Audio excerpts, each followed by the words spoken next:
প্রিয় দর্শক, ব্যক্তিগতভাবে জীবনের প্রথম দেখলাম এই রকম ঢালাইয়ের কাজ।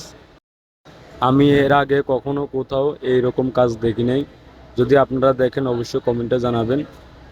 আমার মনে হচ্ছে এটা খুবই ইউনিক এবং সময় সাশ্রয়ী, এবং যে শ্রমিকগুলো আছে শ্রমিক ও সাশ্রয়ী, সময়ও কম লাগবে, দ্রুত ঢালাই হবে। আমার মতে এই কাজটা খুবই ভালো হয়েছে।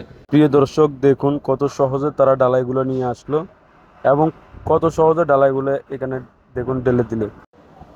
ঢালার পরে তারা দেখুন আবার চলে যাবে ঢালাই আনার জন্য। এরা একবার নিয়ে আস্তে আস্তে ওইদিকে আবার মিক্সার মেশিনে আপনার ঢালাই রেডি হয়ে যায়। দেখুন ওইদিকে কিন্তু মিক্সার মেশিনে আবার আপনার কি ঢালাই রেডি হয়ে গেছে। এটা ডালুর কারণে একটু তুলতে কষ্ট হয়, কিন্তু নামার সময় ইজিলি নেমে যায় গাড়িটা। রেল লাইনের মতো, আপনার রেল লাইনের মতো এই যে স্লিপারগুলো বসাইছে ওগুলো রেল লাইনের মতো পাইপ দিয়ে বসাইছে। বসানোর পরে ওই গাড়ির নিচে রোলার চাকা আছে, ওগুলা দিয়ে মূলত গাড়িটা নিচে নামে। দেখুন ঢালাই কমপ্লিট হয়ে গেছে, এখন বাগেটে নিবে ঢালাইগুলা। বাগেটে ঢালাইগুলো ঢালতেছে।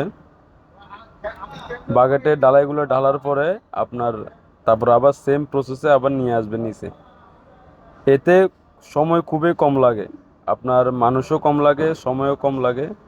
তবে একটু ঢালু হওয়ার কারণে তো তারা সাবধানবশত নামতে হবে। দেখতে পাচ্ছেন নামতেছে। আমার থেকে খুবই অবাক লাগলো এই জিনিসটা, আমি প্রথমবার দেখলাম। আপনারাও হয়তোবা আগে কোথাও দেখে থাকতে পারেন। তারা একটু জোরে আসছে, এই জোরে আসার কারণে আপনার ডালাইগুলো পড়ে গেল। আরো স্লোলি আসার দরকার ছিল, যেহেতু এখানে একটু টান আছে।